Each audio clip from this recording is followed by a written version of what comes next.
There's nudity almost immediately in this Category 3 classic. And since this is a Category 3 review...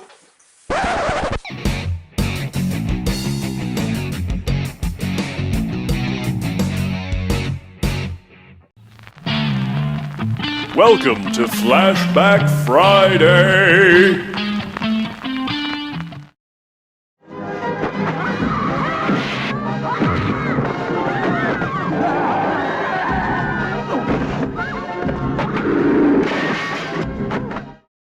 Hi, welcome to the Silver Spleen. My name is Richard Speck.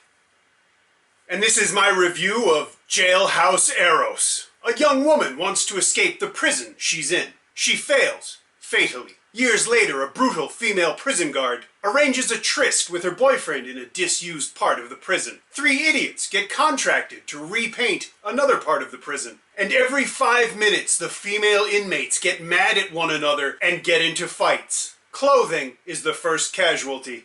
This may be the greatest movie ever made. It's a shining beacon of shamelessness. And the beacon has hair on it. We've got Bush.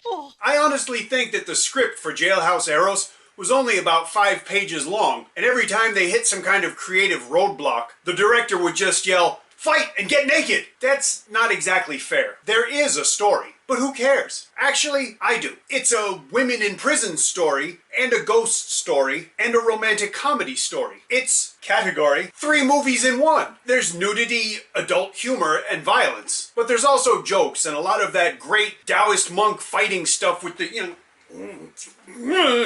I love that stuff. Jail House Eros is also an interesting snapshot of Hong Kong in the late 1980s. From the cars, to the clothes, to the hairdos. This movie is, historically speaking, one of the very first Category 3 films. It was made in 1989 and released the following year. And it's very clearly a Category 3 movie. There's violence, and blood, breasts, and things I won't mention. Stanley Fung plays the warden of the prison, a generally well-meaning man who displays an incredible amount of ineptitude when it comes to his love life. Amy Yip plays a female prisoner who displays an incredible amount of cleavage. But that's just what she does, and she does it very well. The rest of the cast are either lesser-known actors or people who apparently only ever made this one movie, and in some cases, I can see why. But thank you, because they're all fun or entertaining in one way or another. Jail House Eros is almost 30 years old, and, like me, shows its age pretty obviously. It didn't cost a lot of money to make, other than replacing all those ripped dresses, and I don't think they spent a lot of time making it. Special effects in Hong Kong in the late 1980s weren't very advanced. That said, they were, and to me still are, very special. Maybe it's nostalgia, but I really like the visual aesthetic of the special effects used in this era. They're not necessarily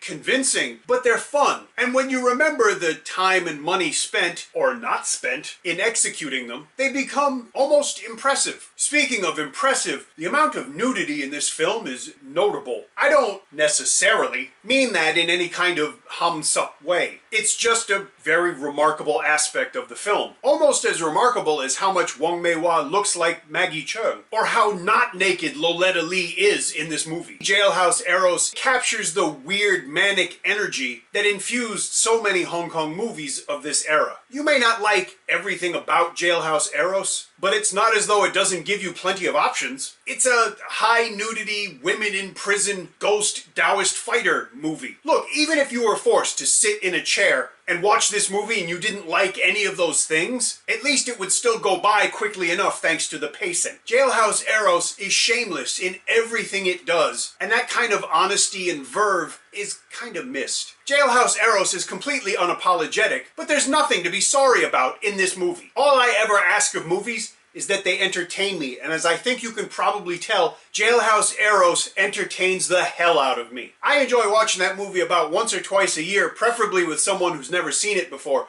because they wouldn't believe you beforehand, and it's only afterwards that they go, "What did I just watch?" It's great. In the description, there's a link where you can buy this movie on DVD. I suggest you do that. Don't watch it on YouTube. Pay for the privilege of watching movies. That's how it works. Speaking of money and privilege, please take a moment to check out my new Patreon page. Because if you really enjoy these reviews, make like my ex-wife and put your mouth where the money... Wait. You know what I mean. If you enjoyed my review, please leave me a comment. If you didn't enjoy my review, leave me a comment, unless you're my ex-wife. If you enjoy the channel, please subscribe. Thank you for watching. I'll see you again soon.